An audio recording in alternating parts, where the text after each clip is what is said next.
നീ എപ്പോൾ അവൻ്റെ കൺട്രോളിനുള്ളിൽ, അവൻ്റെ അധികാര പരിധിക്കുള്ളിൽ, അല്ലെങ്കിൽ അവൻ്റെ ലോഡ്ഷിപ്പിനുള്ളിൽ നീ വരുമോ, അന്ന് നിന്നെ ഞാൻ പരീക്ഷിക്കും.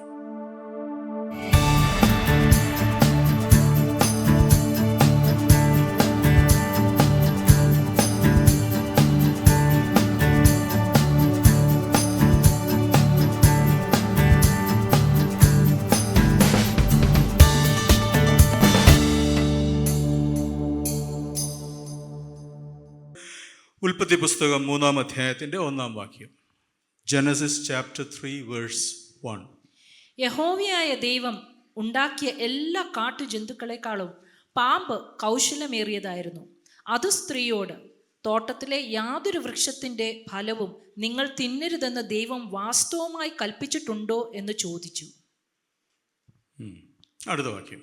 സ്ത്രീ പാമ്പിനോട്, തോട്ടത്തിലെ വൃക്ഷങ്ങളുടെ ഫലം ഞങ്ങൾക്ക് തിന്നാം, എന്നാൽ നിങ്ങൾ മരിക്കാതിരിക്കേണ്ടതിന് തോട്ടത്തിന്റെ നടുവിലുള്ള വൃക്ഷത്തിന്റെ ഫലം തിന്നരുത്, തൊടുകയും അരുത് എന്ന് ദൈവം കൽപ്പിച്ചിട്ടുണ്ട് എന്ന് പറഞ്ഞു. മതി. Price the Lord. ഇവിടെ നിങ്ങൾ ഒരു വാക്ക് ശ്രദ്ധിച്ചായിരുന്നു? ആദ്യം എഴുതിയിരിക്കുന്നത്, now the serpent was more cunning than any beast of the field which the Lord God had made. മലയാളത്തിൽ എങ്ങനെയാണ് എഴുതിയിരിക്കുന്നത്? യഹോവയായ ദൈവം. യഹോവയായ ദൈവം എന്നുള്ളതിൻ്റെ അർത്ഥം എന്താ? ലോർഡ്. യഹോവ, ലോർഡ്, കർത്താവ് എന്നാ. കർത്താവായ ദൈവം എന്നാ ആദ്യം ഉപയോഗിച്ചിരിക്കുന്നത്, അല്ലേ? കർത്താവായ ദൈവം, യഹോവയായ ദൈവം സൃഷ്ടിച്ച സകല മൃഗങ്ങളിലും വെച്ച് പാമ്പ് ഏറ്റവും ലോർഡ് ഗോഡ് എന്നാ ഉപയോഗിച്ചിരിക്കുന്നത്. ഓക്കെ, അങ്ങനെ ഇരുന്നപ്പോഴാണ് പിശാച്, സാത്താൻ അടുത്ത് വന്നു. ആരുടെ അടുക്ക് വന്നു? സ്ത്രീയുടെ അടുക്ക് വന്നു. അവളോട് ചോദിച്ച ചോദ്യം ഒന്നുകൂടെ വായിച്ച്. ഹാസ് വായിച്ചു. തോട്ടത്തിലെ യാതൊരു വൃക്ഷത്തിന്റെ ഫലവും നിങ്ങൾ തിന്നരുതെന്ന് ദൈവം വാസ്തവമായി ദൈവം തുടക്കത്തിൽ പറഞ്ഞ എങ്ങനെയായിരുന്നു? ലോർഡ് ഗോഡ്, കർത്താവായ ദൈവം. പിശാച് വന്നിട്ട് ആ കർത്താവ് എന്നുള്ളത് അങ്ങ് എടുത്തു മാറ്റി. ശ്രദ്ധിച്ചായിരുന്നു? ദൈവം നോക്കി എത്ര വിദഗ്ധമായിട്ടാണ് കർത്താവ് എന്നുള്ള പദം പിശാച് എടുത്തങ്ങ് മാറ്റിയത്. ഒരു കാരണമുണ്ട്, ഞാൻ പറയാം. ഓക്കെ, അപ്പൊ പിശാച് അത് ചോദിച്ചു, ദൈവം അങ്ങനെ കൽപ്പിച്ചിട്ടുണ്ടോ? അതിന് ഹവ്വയുടെ മറുപടി എന്താ? വായിച്ചു. സ്ത്രീ പാമ്പിനോട്, തോട്ടത്തിലെ വൃക്ഷങ്ങളുടെ ഫലം ഞങ്ങൾക്ക് തിന്നാം, എന്നാൽ നിങ്ങൾ മരിക്കാതിരിക്കേണ്ടതിന് തോട്ടത്തിന്റെ നടുവിലുള്ള വൃക്ഷത്തിന്റെ ഫലം തിന്നരുത്, തൊടുകയും അരുത് എന്ന് ദൈവം കൽപ്പിച്ചിട്ടുണ്ട് എന്ന് പറഞ്ഞു. അവളും എന്താ പറഞ്ഞ്? ദൈവം എന്നാ പറഞ്ഞു. ഈ വ്യത്യാസം നിങ്ങൾ ശ്രദ്ധിച്ചിട്ടുണ്ടായിരിക്കും. യഹോവയായ ദൈവം, കർത്താവായ ദൈവം എന്ന് ആദ്യം പറഞ്ഞു, പക്ഷേ പിശാച് വെറും ദൈവം എന്ന് പറഞ്ഞു. അത് ഏറ്റുപിടിച്ച് ഹവ്വായും പറഞ്ഞു ദൈവം. ഒരുപക്ഷെ നിങ്ങൾ വിചാരിക്കുമോ അതിന് വലിയ കാര്യമൊന്നുമില്ലെന്ന്. പക്ഷെ അതിൽ വലിയ കാര്യമുണ്ട്. ഹവ്വ പാപം ചെയ്യുന്നതിന് മുൻപായിട്ട് അവൾ ചെയ്ത ഒരു കാര്യം എന്താണെന്ന് അറിയാമോ? Before Eve fell to the temptation and ate the fruit, she stepped out from the lordship of her God. ഹവ്വ പ്രലോഭിതയായി പാപം ചെയ്ത് ആ വൃക്ഷത്തിൻ്റെ ഫലം കഴിക്കുന്നതിന് മുൻപ് അവൾ ദൈവത്തിൻ്റെ കർത്തൃത്വത്തിൽ നിന്ന് പുറത്തായി. Price the Lord.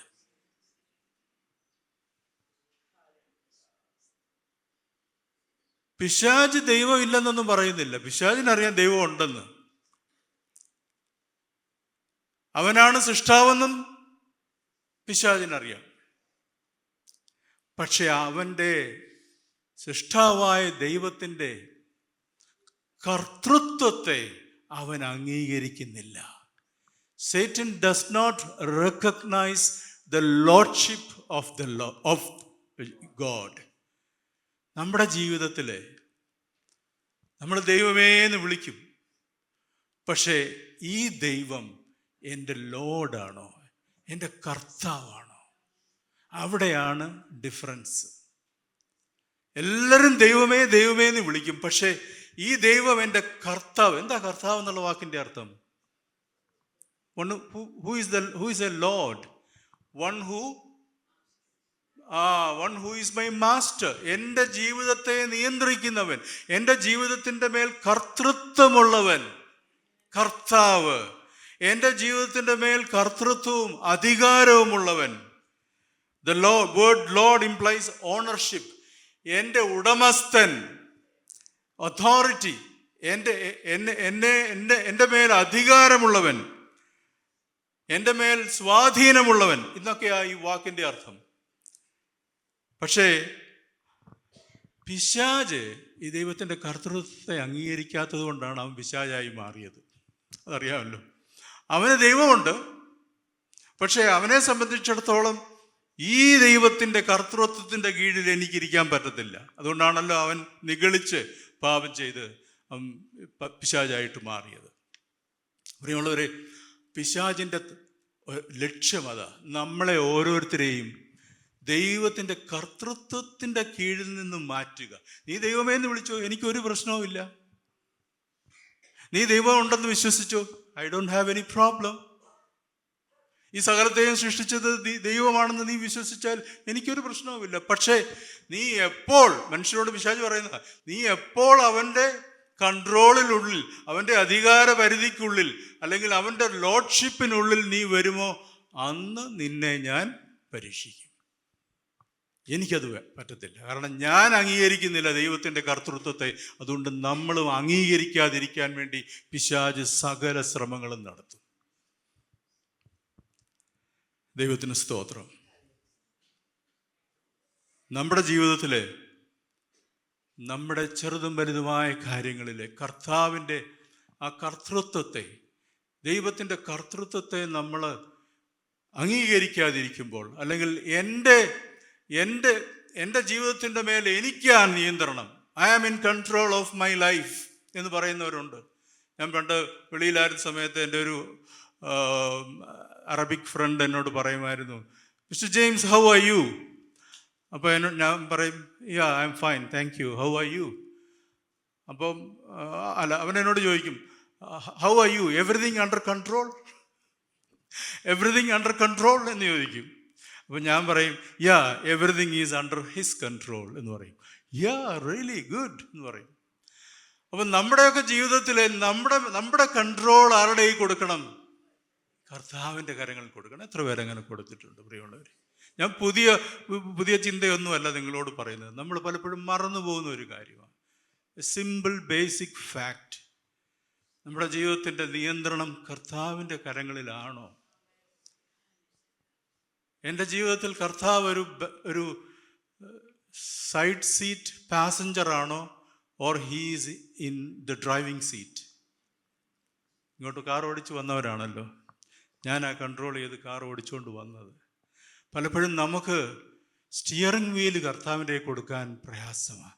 കർത്താവെ, നീ എൻ്റെ അടുത്തിരുന്നാൽ മതി. ഞാൻ ആലോചന ചോദിക്കുമ്പോൾ ഞാൻ ചോദ്യം ചോദിക്കുമ്പോൾ, ഞാൻ സഹായം ചോദിക്കുമ്പോൾ നീ എനിക്ക് മറുപടി തന്നാൽ മതി. എങ്ങോട്ട് പോകണം കർത്താവേ?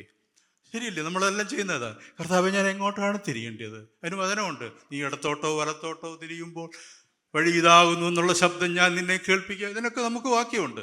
പക്ഷെ നമ്മളിതെല്ലാം ഇടതുവശത്തിരിക്കുന്ന കർത്താവിനോട്, കർത്താവേ ശരിയാ, നമ്മളെല്ലാം അത് ചെയ്യുന്നുണ്ട്, പക്ഷേ കർത്താവ് ആഗ്രഹിക്കുന്നത് സൈഡ് സീറ്റ് പാസഞ്ചറായിട്ട് ഇരിക്കാനല്ല. കർത്താവ് പറയുന്ന, മോനെ, നീ ആ ഡ്രൈവിംഗ് സീറ്റിൽ നിന്ന് ഒന്ന് മാറാമോ?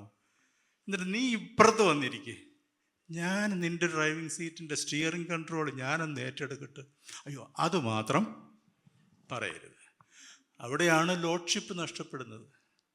എൻ്റെ ജീവിതത്തെ നയിക്കുന്നവൻ, എൻ്റെ ജീവിതത്തിൻ്റെ കൺട്രോൾ, എൻ്റെ ജീവിതത്തെ മുൻപോട്ട് കൊണ്ടുപോകുന്നവൻ, ഞാൻ എങ്ങോട്ട് പോകണമെന്ന് കർത്താവ് തീരുമാനിക്കട്ടെ. അല്ലാതെ ഞാൻ എങ്ങോട്ട് പോകണമെന്ന് കർത്താവിനോട് ചോദിക്കുന്നതിലേക്കാളും നല്ലതാണ്, കർത്താവെ, എങ്ങോട്ട് പോകണമെന്ന് തീരുമാനിക്കാനുള്ള, തിരഞ്ഞെടുക്കാനുള്ള ബുദ്ധിവൈഭവം എനിക്കില്ല, നീ തന്നെ എന്നെ മുൻപോട്ട് നടത്തണമേ എന്ന് പറഞ്ഞ് ഏൽപ്പിച്ചു കൊടുക്കുമ്പോഴാണ് അവൻ നമ്മുടെ കർത്താവായിട്ട് മാറുന്നത്. Praise the Lord, hallelujah. നമുക്കൊരു വാക്യം വായിക്കാം. മത്തായിയുടെ സുവിശേഷം 26-ാം അധ്യായത്തിൻ്റെ 22-ാം വാക്യം. Matthew chapter 26 verse 22. അപ്പോൾ അവർ അത്യന്തം ദുഃഖിച്ചു. ഞാനോ കർത്താവേ എന്ന് ഓരോരുത്തൻ പറഞ്ഞു തുടങ്ങി. നമുക്കറിയാമല്ലോ ഈ പശ്ചാത്തലം. കർത്താവ് പറഞ്ഞു during the last supper, when Jesus warned the disciples that someone was going to betray, എന്നെ ഈ കൂട്ടത്തിൽ ഒരുത്തൻ എന്നെ ഒറ്റിക്കൊടുക്കുമെന്ന് കർത്താവ് പറഞ്ഞപ്പോൾ ഈ ശിഷ്യന്മാർ ഓരോരുത്തരായിട്ട് ചോദിച്ചു കേട്ടോ. എന്താ ചോദിച്ചത്? they asked, is it I, Lord? എന്താ ചോദിച്ചേ? അത് ഞാനാണോ? ഞാനാണോ കർത്താവ്? വാക്ക് ശ്രദ്ധിച്ചോ? കർത്താവേ, അത് ഞാനാണോ കർത്താവേ? അപ്പം ഈ ശിഷ്യന്മാരെല്ലാവരും അവൻ്റെ കർത്തൃത്വത്തെ അംഗീകരിച്ചവരും കർത്തൃത്വത്തിനായി ഏൽപ്പിച്ചു കൊടുത്തവരുമായിരുന്നു. അതുകൊണ്ടാണല്ലോ അവർ ദൈവമേ എന്നല്ല പറഞ്ഞത്, യേശുവേ എന്നല്ല പറഞ്ഞത്.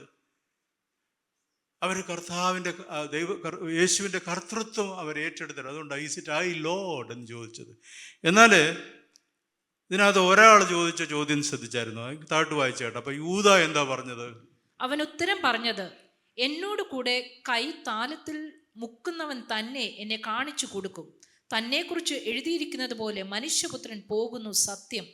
മനുഷ്യപുത്രനെ കാണിച്ചു കൊടുക്കുന്ന മനുഷ്യനോ ഹാ കഷ്ടം. ആ മനുഷ്യൻ ജനിക്കാതിരുന്നുവെങ്കിൽ അവന് കൊള്ളായിരുന്നു. എന്നാൽ അവനെ കാണിച്ചു കൊടുക്കുന്ന യൂദ, ഞാനോ റബി എന്ന് പറഞ്ഞതിന് നീ തന്നെ ഞാനോ റബി. അവൻ കർത്താവേ എന്നല്ല പറഞ്ഞത്, ശ്രദ്ധിച്ചോ?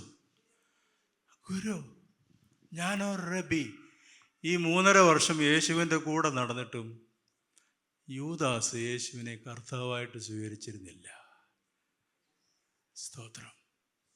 നോക്കിയേ, ചുമ്മാതാണോ യേശു ഈ യൂദാസിനെ നോക്കി എന്താ പറഞ്ഞത്? ജനിക്കാതിരുന്നെങ്കിൽ കൊള്ളായിരുന്നു. യൂദാസിനെ ഡെവിൾ എന്ന് വിളിച്ചിട്ടുണ്ട്, പിശാച്. കാരണം ആദ്യമേ ദൈവത്തിൻ്റെ കർത്തൃത്വത്തെ അംഗീകരിക്കാതിരുന്നത് ആരാ? പിശാച. അതേ പിശാചാണ് യൂദായിൽ കയറിയത്. അപ്പം നമ്മളെ നോക്കി കർത്താവ് പിശാചെ എന്ന് വിളിക്കാതിരിക്കണമെങ്കിൽ, കാരണം പിശാച് യേശുവിൻ്റെ കർത്തൃത്വത്തെ അംഗീകരിക്കുന്നില്ല. നമ്മൾ യേശുവിൻ്റെ കർത്തൃത്വത്തെ അംഗീകരിക്കാതിരിക്കുമ്പോൾ നമ്മൾ ആരെയാ അംഗീകരിക്കുന്നത്? പിശാചിനെ അംഗീകരിക്കുന്നത്. നമ്മുടെ ജീവിതത്തിൽ യേശു വെറും ഒരു ഗുരുവാണോ? എൻ്റെ ജീവിതത്തിൽ യേശു എൻ്റെ ദൈവം മാത്രമാണോ? എൻ്റെ ജീവിതത്തിൽ യേശു എൻ്റെ എന്തും ആയിക്കൊള്ളട്ടെ, പക്ഷേ കർത്താവ് ആകാത്തിടത്തോളം കാലം നമുക്ക് ദൈവമായിട്ട് ഒരു ശരിയായ ബന്ധമുണ്ടായി എന്ന് പറയാൻ കഴിയത്തില്ല. ദൈവത്തിന് സ്തോത്രം. So the devil's number one task is to make you religious and to remove your submission to God as Lord. പിശാചിൻ്റെ ഒന്നാമത്തെ ദൗത്യം എന്ന് പറയുന്നത് നമ്മളെ പള്ളിഭക്തരാക്കി മാറ്റുക. എല്ലാ ആഴ്ചയിലും പള്ളിയിൽ വരുന്നുണ്ട്, എല്ലാ ശുശ്രൂഷകളിലും പങ്കെടുക്കുന്നുണ്ട്, മെസ്സേജ് കൊടുക്കുന്നുണ്ട്, എക്സോർട്ടേഷൻ കൊടുക്കുന്നുണ്ട്, പ്രെയർ ലീഡ് ചെയ്യുന്നുണ്ട്, എല്ലാം ചെയ്യുന്നുണ്ട്. പക്ഷേ കർത്തൃത്വം മാത്രമില്ലെങ്കിൽ ഇതുകൊണ്ടൊന്നും ഒരു പ്രയോജനമില്ല. പിശാചിൻ്റെ ലക്ഷ്യത്തിലേക്ക് നമ്മൾ അടുത്തുകൊണ്ടിരിക്കുക. സോ ഇനിയും അഥവാ ഞാൻ ഇനിയും കർത്താവേ എന്ന് എപ്പോഴും വിളിക്കുന്ന ആളാന്ന് വിചാരിച്ചു, അതൊരു എംപ്റ്റി കൺഫെഷനായിട്ടും മാറാൻ സാധ്യതയുണ്ട്. അയ്യോ, ഞാൻ കർത്താവേ എന്നാന്നല്ല എപ്പോഴും പ്രാർത്ഥന, ഞങ്ങളുടെ ദൈവമായ കർത്താവേ എന്ന് ഞാൻ പ്രാർത്ഥിക്കാറുണ്ട്. പക്ഷേ അതൊരു എംപ്റ്റി കൺഫെഷനാകും. എപ്പോഴാണെന്ന് ചോദിച്ചാൽ മത്തായിയുടെ സുവിശേഷം 7:21 പൊള്ളയായ ഒരു ഏറ്റുപറച്ചിലായിട്ട് മാറാറുണ്ട് പലപ്പോഴും നമ്മൾ, അല്ലേ? നമ്മൾ കർത്താവേ എന്ന് പറയും. അതിന് വാക്യം കർത്താവ് തന്നെ പറഞ്ഞിട്ടുണ്ടല്ലോ, മത്തായി 7:21. എന്നോട് കർത്താവേ കർത്താവേ എന്ന് പറയുന്നവൻ ഏവനുമല്ല. നമ്മൾ കർത്താവേ കർത്താവേ എന്ന് പറയുന്നത് കൊണ്ടും പിശാചിന് വലിയ പ്രശ്നമൊന്നുമില്ല കേട്ടോ. അത് ആത്മാർത്ഥമായിട്ട് പറയാത്തിടത്തോളം കാലം പിശാചിന് അതൊരു വിഷയമില്ല.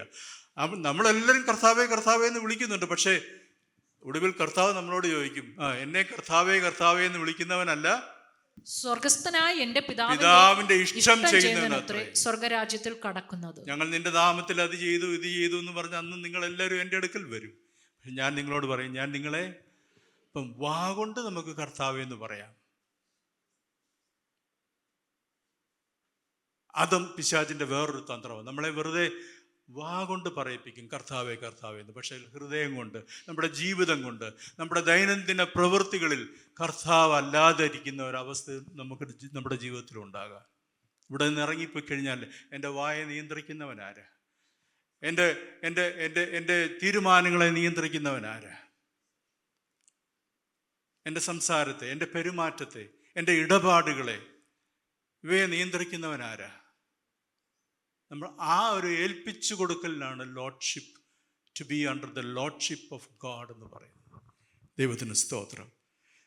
The devil's desire is for people to believe there is a God, but to not surrender any real control or influence to him over their lives.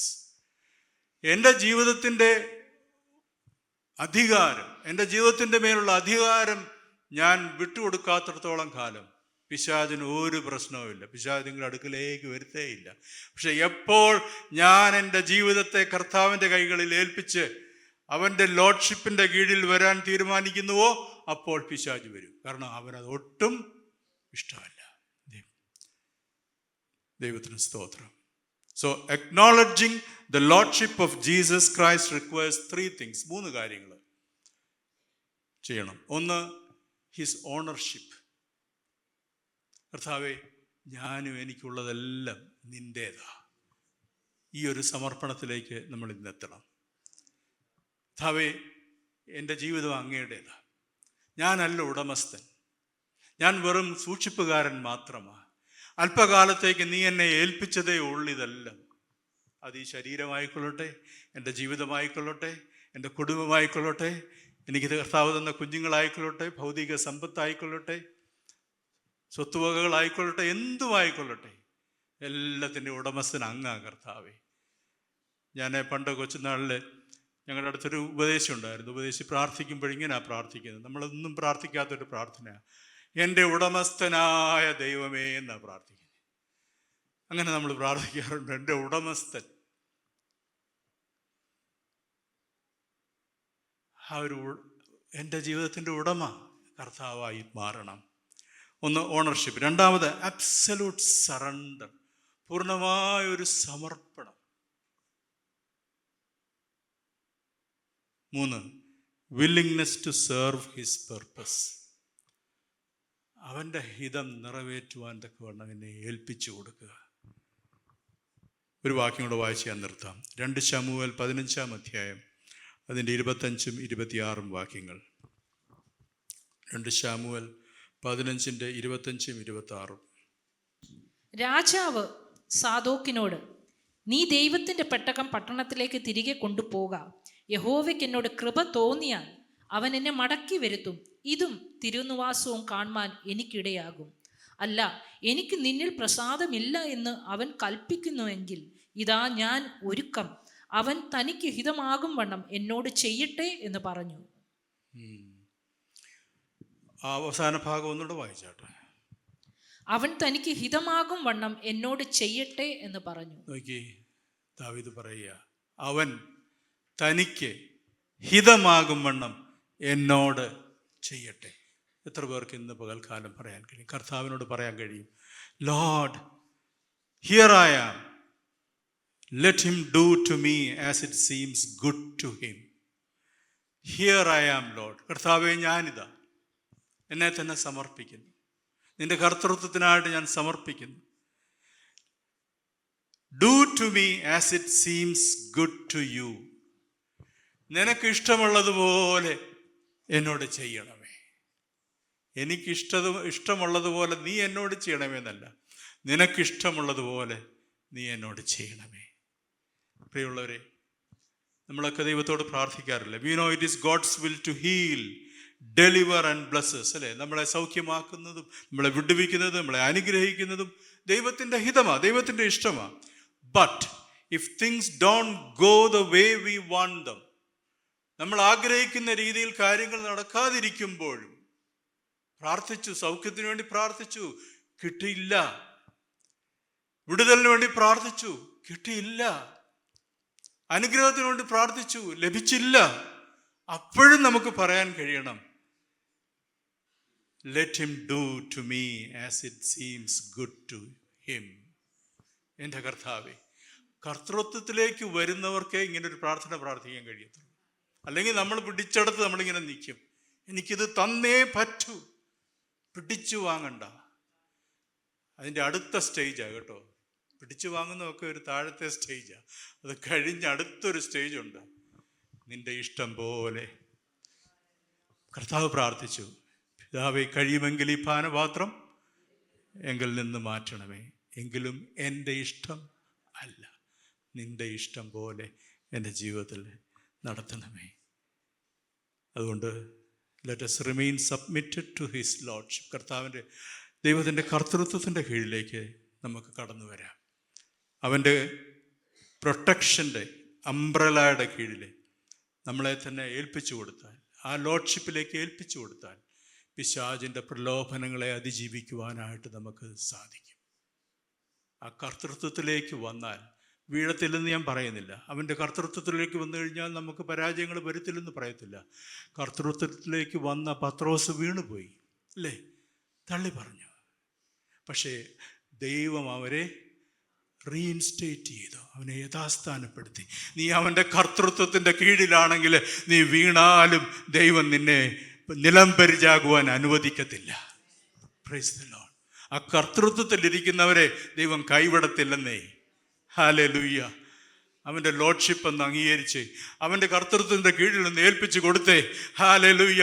വീണാലും നിന്നെ അവൻ എഴുന്നേൽപ്പിക്കും. ഞാനൊക്കെ എത്ര വലിയ ഉദാഹരണമെന്നറിയാമോ? എത്ര വട്ടം വീണതാ, എത്ര വട്ടം പിന്മാറിപ്പോയതാ. പക്ഷെ അവിടുന്നെല്ലാം എൻ്റെ ദൈവം എന്നെ തിരിച്ചു കൊണ്ടുവന്നു. കാരണം എന്താ? അവൻ എൻ്റെ കർത്താവായതുകൊണ്ട്. ഹല്ലേലൂയ. ഇത്ര നല്ലൊരു കർത്താവ് നമുക്കുള്ളതിനായിട്ട്, ഇത്ര നല്ലൊരു പിതാവ് നമുക്കുള്ളതിനായിട്ട് നമുക്ക് അവനെ സ്തുതിക്കാം, സ്തോത്രം ചെയ്യാം. ഈ വചനങ്ങളാൽ ദൈവം നമ്മളെ അനുഗ്രഹിക്കുമാറാകട്ടെ. ഇന്ന് കേട്ട ഈ സന്ദേശം തീർച്ചയായിട്ടും നിങ്ങൾക്ക് അനുഗ്രഹമായിരുന്നു ഞങ്ങൾ വിശ്വസിക്കുന്നു. ഒരുപക്ഷെ നിങ്ങൾ ഇതുവരെയും ഈ ചാനൽ സബ്സ്ക്രൈബ് ചെയ്തിട്ടില്ലെങ്കിൽ ദയവായി ഇപ്പം തന്നെ ഒന്ന് സബ്സ്ക്രൈബ് ചെയ്യുക. ഈ സന്ദേശം മറ്റു ചിലർ കൂടി ഒന്ന് ഫോർവേഡ് ചെയ്ത് കൊടുക്കുക. നിങ്ങൾക്കിത് അനുഗ്രഹമായിരുന്നെങ്കിൽ തീർച്ചയായിട്ടും അത് മറ്റുള്ളവർക്കും ഒരു അനുഗ്രഹമായി തീരുവാൻ അത് കാരണമായി തീരും. God bless you.